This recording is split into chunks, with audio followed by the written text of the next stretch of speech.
சமூக நீதியை ஒரு கையெழுத்து மாற்றியது தமிழ் நிலத்தை. அந்த கரம் படைத்தது 25க்கும் மேற்பட்ட நாடகங்கள், 75 திரைப்படங்கள், 100க்கும் மேற்பட்ட கவியரங்க மேடைகள், பல்லாயிரக்கணக்கான எழுத்தோவியங்கள். அவர் கலைஞர்களுக்கெல்லாம் கலைஞர், தலைவர்களுக்கெல்லாம் தலைவர், முதல்வர்களுக்கெல்லாம் முதல்வர். மூக்க என்பது இவரது முன்னெழுத்து. அதுவே தமிழ் இனத்தின், தமிழ்நாட்டின் முதல் எழுத்தாக ஆனது.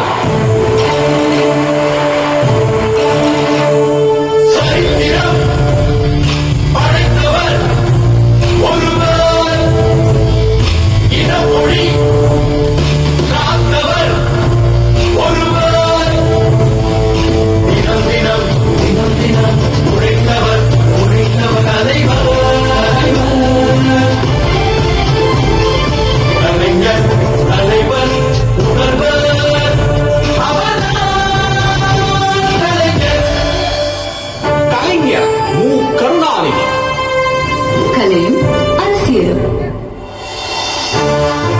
தஞ்சை தரணியில் திருக்குவளை எனும் சிற்றூரில் அஞ்சிரும் அம்மையாருக்கும் முத்துவேலருக்கும் அருமை மகனாக பிறந்தார் மு. கருணாநிதி.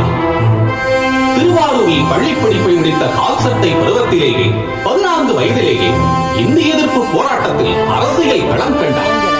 வாருங்கள் எல்லோரும் போருக்கு சென்றிடுவோம், வந்திருக்கும் இந்திப்பையை விரட்டி திருப்பிடுவோம். பாரதநேசன் கையெழுத்து பத்திரிகை நடத்தியதன் மூலமாக பத்திரிகை ஆசிரியர், சிறுவர் சீர்திருத்த சங்கம் ஆரம்பித்ததன் மூலமாக அமைப்பாளர், தமிழ்நாடு மாணவர் மன்றம் தொடங்கியதன் மூலமாக அமைப்பின் தலைவர் என பிரதி தலைவராகவே வளர்ந்தார் கலைஞர். மிகச்சிறு வயதிலேயே கணித தமிழும் புரட்சிகர எண்ணங்களும் கொண்டவராக வளர்ந்தார். பேரறிஞர் அண்ணாவின் திராவிட நாடு இதழில் எழுதினார். முரசொலி இதழை தானே தொடங்கி தனது சிந்தனைகளை வாரி வழங்கினார் கருணாநிதி. சீர்திருத்த நாடகங்களை திருவாரூர் எல்லையை தாண்டி பல வகைகளில் அரங்கேற்றினார். நாடகம் அரங்கேறிய ஊர்களில் எல்லாம் திராவிட தீபம் எரியத் தொடங்கியது. புதுச்சேரியில் எதிரிகளால் தாக்கப்பட்டார். கலைஞரின் உறுதியையும் வீரமிக்க வரிகளையும் உணர்ந்த தந்தை பெரியார் அவர்கள் ஈரோட்டுக்கு அழைத்துச் சென்று குடியரசு இதழின் துணையாசிரியர் ஆக்கினார். அரசியல் வானிலும் கலையுலகிலும் கலைஞரின் எழுச்சி தொடங்கியது. தனது அரசியல் எண்ணங்களை மக்கள் மத்தியில் விதைப்பதற்கு திரையுலகத்தை சரியான பாதையாக இனம் கண்டார் கலைஞர். மனங்கமழும் தமிழே, மனங்கவரும் தாயே, இன்ப மொழியே, அன்பு விழியே, உயிரான தமிழே, உலகில் உயர்வான மொழியே, உன்னை போற்றி புகழ்வதன்றி வேறுபணி எனக்கில்லையே. கலைஞரின் வசனம் பேசி நடித்த திரையுலக நடிகர்கள் அனைவரும் பிற்காலத்தில் மாபெரும் ஹீரோக்களாக வளர்ந்தார்கள். எம்ஜிஆர் புரட்சி நடிகராகவும், சிவாஜி கணேசன் நடிகர் திலகமாகவும், SSR லட்சிய நடிகராகவும் வளம் வர காரணமாக அமைந்தது கலைஞரின் கதைகளும் அதில் இடம்பெற்ற வசனங்களும். காலத்தால் அழியாத காவியங்கள் படைத்து திரையுலக சக்கரவர்த்தியாக கோலோச்சினார் கலைஞர் மு. கருணாநிதி. கலைஞரின் வசனத்தில் எம்ஜிஆர் கதாநாயகனாக நடித்த படம் மந்திரி குமாரி. வீரர்களே, சிங்கங்கள் உலகம் காற்றிலே திருநர்கள் தெரிவது போல இன்றிடம் ஒரு நாட்டை சுற்றி அடைகிறது ஒரு சோலாக்கும். நீங்கள் ஒவ்வொருவரும் 10 பேரும் கிளம்புங்கள். இங்க தமிழர்களே நாடக மேடைகளில் தொடங்கிய கலைஞர் சிவாஜி கணேசன் நட்பு வளர்ந்து பராசக்தி திரைப்படத்தில் மின்னி நிகழ்ந்தது. கோவிலே குழப்பம் விளைவித்து கோவில் கூடாது என்பதற்காக, கோவில் கொடியவரின் கூடாரமாய் இருக்கக்கூடாது என்பதற்காக, பூசாரியை தாக்கினார் அவன் பக்தன் என்பதற்காக, பக்தி பதர்வேஷமாய் ஆகிவிட்டதை கண்டிப்பதற்காக சிலப்பதிகார காப்பியத்தை பூம்புகார் எனும் திரைப்படமாக வடித்தார் கலைஞர். கண்ணகி, கையில் தனித்திரம்பரம் வந்திருக்கும் கண்ணகி, நீதி வருவா நெடுந்தெறிய பாண்டியனை துணிந்து இடம் பார்க்க வந்திருக்கும் கண்ணகி. கலைஞரின் எழுத்தில் SSR ஜெயலலிதா மணிமகுடம் திரைப்படத்தில். நீங்கள் யாரை தேடுகிறீர்கள்? மானை தேடி வந்தேன். அதே மாண்டாங்க, உங்கள் பார்வைப்பட்டு மங்கையாகிவிட்டேன். மகான் உன்னை மான் என்று வர்ணித்திருப்பார், மயில் என்று புகழ்ந்திருப்பார். பரவாயில்லையே, மகன் அறிஞர் அண்ணாவின் கதைக்கு திரை வடிவம் தந்தார் கலைஞர். பழி வாங்கறதுக்காக நான் பஞ்சாங்கத்தை பொண்ணி 4 நட்சத்திரம் பார்த்துக்கிட்டு இருக்கேன். பழி வாங்குற படலத்தை ஏற்கனவே நான் எழுத ஆரம்பிச்சேன்.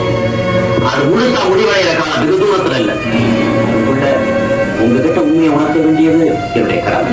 கலைஞரின் ஒரே ரத்தம் திரைப்படம் தளபதி மு.க. ஸ்டாலின் திரையுலகிலும் கொடிநாட்டினார். தாடிய விஷாசு மாதிரி போட்டு இந்த சமுதாயத்தை கெடுத்து வச்சிருக்கிறது சாஸ்திரங்கள் சம்பிரதாயம் தான். அதைத்தான் முதல்ல சொல்றேன். உழைக்க ஒரு வர்க்கம், உண்டு கழிக்க ஒரு வர்க்கம். இந்த சமுதாயத்தை மாத்த ஒரு பெரிய புரட்சியை பண்ணணும். கலைஞர் தனது 87வது வயதில் படைத்த 75வது திரைப்படம் இளைஞர். திரைப்பட பாடல்கள் எழுதுவதிலும் தனது முத்திரையை பதித்தார் கலைஞர். வாழ்க்கையோடம் வழங்குகின்ற பாடம் மானிடரின் மனதினிலே மறக்க ஒண்ணா வேதம். வாழ்க்கையோடம்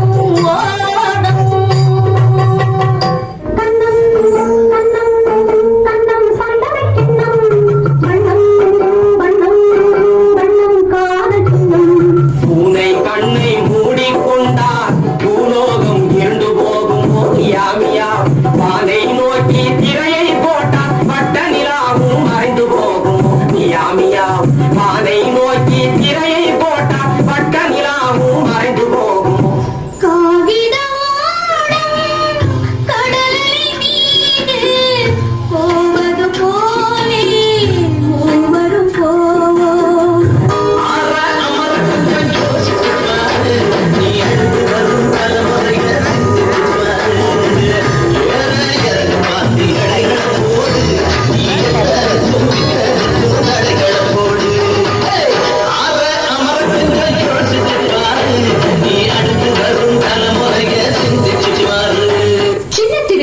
தன் எழுத்துக்களால் சிகரம் தொட்டார் கலைஞர். கலைஞரின் ரோமாபுரி பாண்டியன், கலைஞரின் தென்பாண்டி சிங்கம், கலைஞரின் ராமானுஜர். ஜீவகாருண்யம் நம் உடம்பில் ஊறிய ஒன்று. இப்படி சகல ஜீவராசிகளின் மேல் நாம் காட்டும் அன்பை உயிருக்கு போராடும் மனிதனிடம் காட்டக்கூடாதா? கலையுலக பயணத்துக்கிடையே தமிழ் உலகத்திலும் கலைஞரின் பயணங்கள் தொடர்ந்தன. கலைஞரின் கவியரங்க மேடைகள். குடிசைதான் ஒரு புறத்தில் கூறிய மேல்வான் வரிசை அமைச்சருக்கு மையத்தை பிடிப்பதற்கும் வெம்பையை பிடிப்பதற்கும் அடித்து வைத்த படைக்கலம் போல் இன்னும் முடியும். கவியரங்க மேடைகளை மக்கள் மேடைகளாக மாற்றினார் கலைஞர். சங்கங்களில் சிங்கத்தமிழ் வங்கக்கட பொங்கும் இதன் சிங்க குளம் எங்கு மேல ஒன்றே குளம் என்றே சொல்லி வாழ்ந்த இனம்.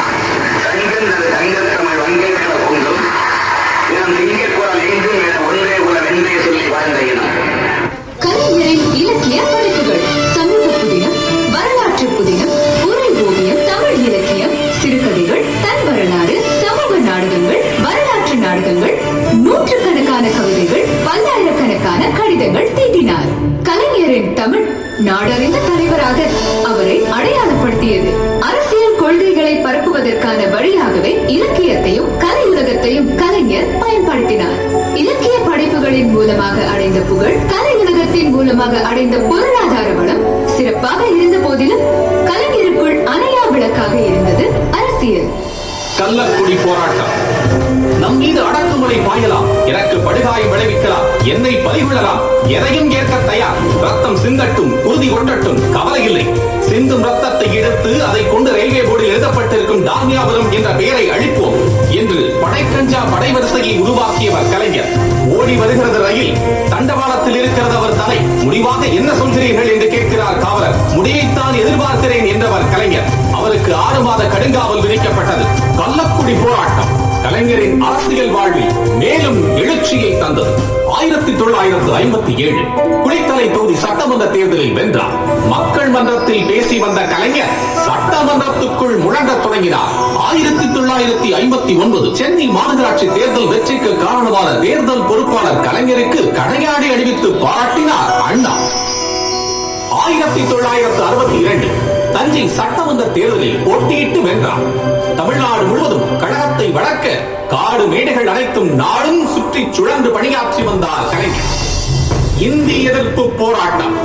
போராட்டத்தை தூண்டிவிட்டதாக தேச பாதுகாப்பு சட்டத்தில் கைது செய்யப்பட்டு பாளையங்கோட்டை தனிமைச் சிறையில் பாம்புகள் பல்லிகள் புடைசூழ அடைக்கப்பட்டார் கலைஞர். என் தம்பி அடைபட்டிருக்கும் இந்த பாளையங்கோட்டை சிறைச்சாலைதான் எனக்கு புனித பூமி என்றார் அண்ணா. 6/3/1967 தேர்தலில் மாபெரும் வெற்றி பெற்று அறிஞர் அண்ணா தலைமையில் திராவிட முன்னேற்ற கழகத்தின் ஆட்சி அமைந்தது. பொதுப்பணி போக்குவரத்து துறை அமைச்சரானார் கலைஞர். அறிஞர் அண்ணாவின் மறைவுக்கு பிறகு அண்ணனுக்கு அண்ணனாக இருந்து திமுக கழகத்தை காத்தார். கலைஞருக்கு ஆட்சி அமைக்கும் அதிகாரத்தை தந்தார்கள் தமிழ்நாட்டு மக்கள்.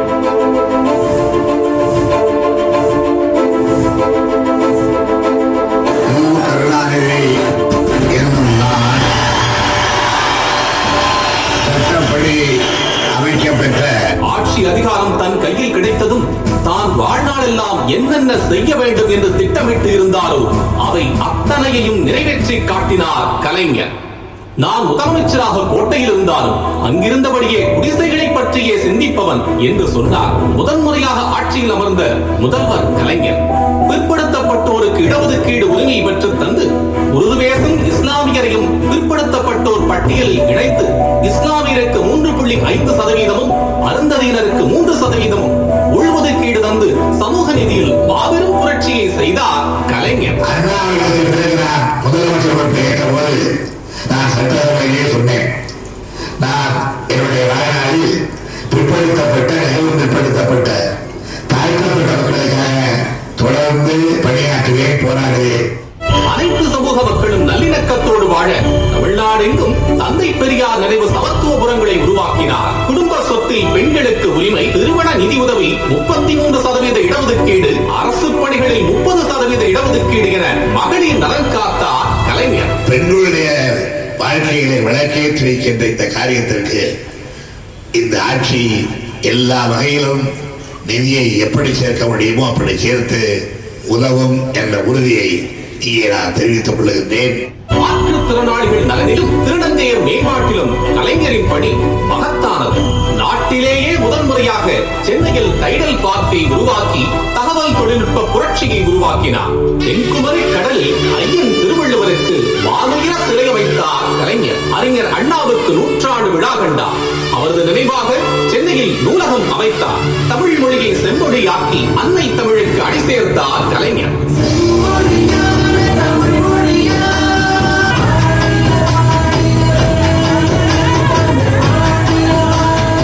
சமுதாய சீர்திருத்த தொண்டு, வளர்ச்சி பணிகள், சமதர்ம நோக்கு இவை மூன்றும் தான் தன்னுடைய ஆட்சியின் இலக்கணமாக சொன்னார் முதல்வர் கலைஞர். அந்த வழியில் ஆட்சி நடந்தது. அனைத்து துறைகளும் ஒரு சேர வளர்ந்தது.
தமிழ்நாட்டின் சிற்பி, நானிலம் போற்றும் தலைவன். இந்த பூமி பந்தில் வாழ்ந்த காலம் 95 ஆண்டுகள். இதில் 80 ஆண்டுகள் அரசியல் வாழ்க்கை. சுதந்திர இந்தியாவில் நடந்த 13 சட்டமன்ற தேர்தல்களை போட்டி 13 தேர்தல்களிலும் வெற்றி வீரர். சஞ்சீவி ரெட்டி முதல் பிரதீபா பாட்டில் வரை குடியரசுத் தலைவர்கள் 8 பேருடன் நிர்வாக தொடர்புகள். தமிழ்நாட்டில் அதிக ஆண்டுகள் முதலமைச்சராக இருந்தவர். தமிழக ஆட்சி ஆவணங்களில் அதிக கையெழுத்துக்களை ஈட்டவர். கலைஞர் கருணாநிதியின் முயற்சியும் அறிவுந்தான் திமுக கழகம் இந்த அளவுக்கு வளர காரணம் என்று சொன்னவர் தந்தை பெரியார். தன்னை வென்று தரணியை வென்ற தம்பி என்று பேரறிஞர் அண்ணாவால் போற்றப்பட்டவர். நாட்டின் எதிர்காலம் இவர் கையில் இருக்கிறது என்றார் மூதறிஞர் ராஜாஜி. இவர் இல்லாவிட்டால் இந்த சமுதாயத்திற்கு யார் இருக்கிறார்கள் என்று கேட்டார் பெருந்தலைவர் காமராஜர். நண்பராக இருந்தாலும் எதிராக இருந்தாலும் உறுதியாக இருப்பவர் என்று பட்டயம் கொடுத்தார் இந்திரா காந்தி. உடனுக்குடன் துணிச்சலாக முடிவெடுக்கக்கூடியவர் என்று இவரை சொன்னார் ஜெயபிரகாஷ் நாராயண். இவர் எந்த நாற்காலியில் அமர்ந்தாலும் அந்த நாற்காலிக்கு பெருமை என்றார் பாபு ஜெகஜீவன் ராம். சமுதாயத்தின் நலிந்த பிரிவினருக்காக போராடுபவர் என்றார் அடல் பிகாரி வாஜ்பாய். ஓர் அறிஞர், ஓர் கவிஞர், இரண்டுமாக இணைந்தவர் என்றார் APJ அப்துல் கலாம். மண்டல் ஆணையத்தின் பரிந்துரைகளை அமல்படுத்த வைத்ததால் சமூக நீதியின் தலைநகரம் என்று தமிழ்நாட்டை சொன்னார் பிரதமர் BP சிங். தலைநகர் சென்னையில் மண்டல் நாயகன் BP சிங் அவர்களுக்கு சிலை வைத்து போற்றுகிறார் முதலமைச்சர் MK ஸ்டாலின். மதச்சார்பற்ற சக்திகளை அகில இந்திய அளவில் அணி சேர்த்தவர் கலைஞர். இந்திய அரசியலில் 1977, 1980, 1990, 1996, 1998, 1999,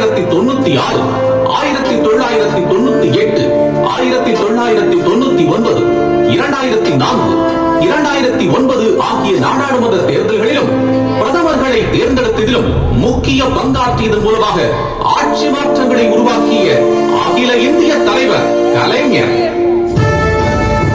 இவர் எழுத்தாளர் அல்ல, எழுத்தை ஆண்டவர் இவர்.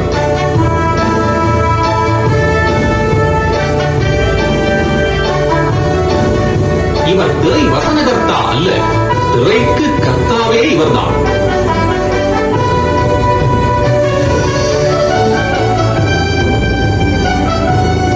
இவர் பேச்சாளர் அல்ல, மேடைகளை வென்றவர் இவர்.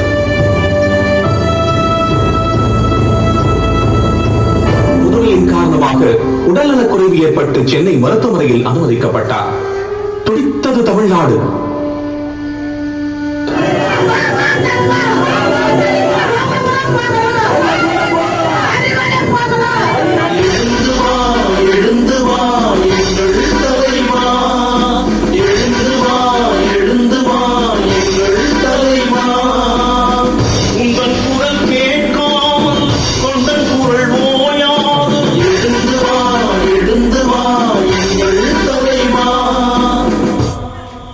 அறிஞர் அண்ணாவிடம் இரவலாக பெற்ற இதயத்தை அவர் பாதமலர்களில் வைக்கும் பயணத்துக்கு தயாரானார் கலைஞர். 2018 ஆகஸ்ட் 7 மாலை 6:10 மணி. காலம் அழைத்துக் கொண்டது கலைஞரை.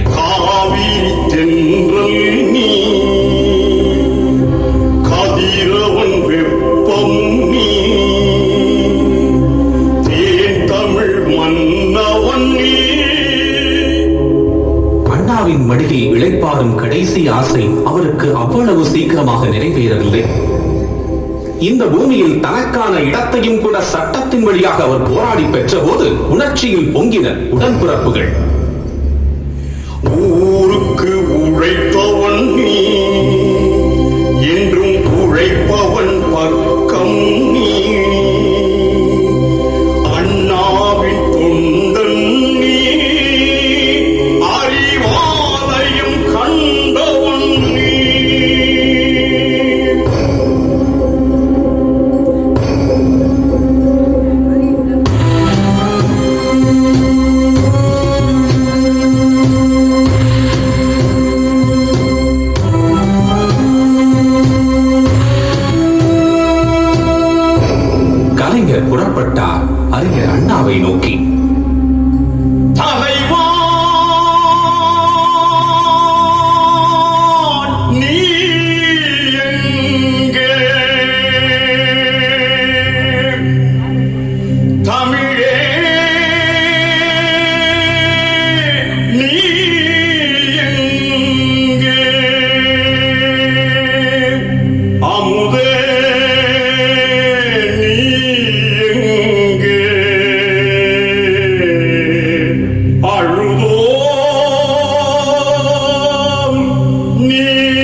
முத்தமிழறிஞர் அண்ணா, பேரறிஞர் அண்ணாவின் தொடர்ச்சி முத்தமிழறிஞர் கலைஞர், முத்தமிழறிஞர் கலைஞரின் தொடர்ச்சி நான், இந்த அரசு. காலத்தின் வழியில் கலைஞர் உருண்டுகிறார். கலைஞரின் சரித்திர சாதனைகள் என்றும் விழித்திருக்கின்றன.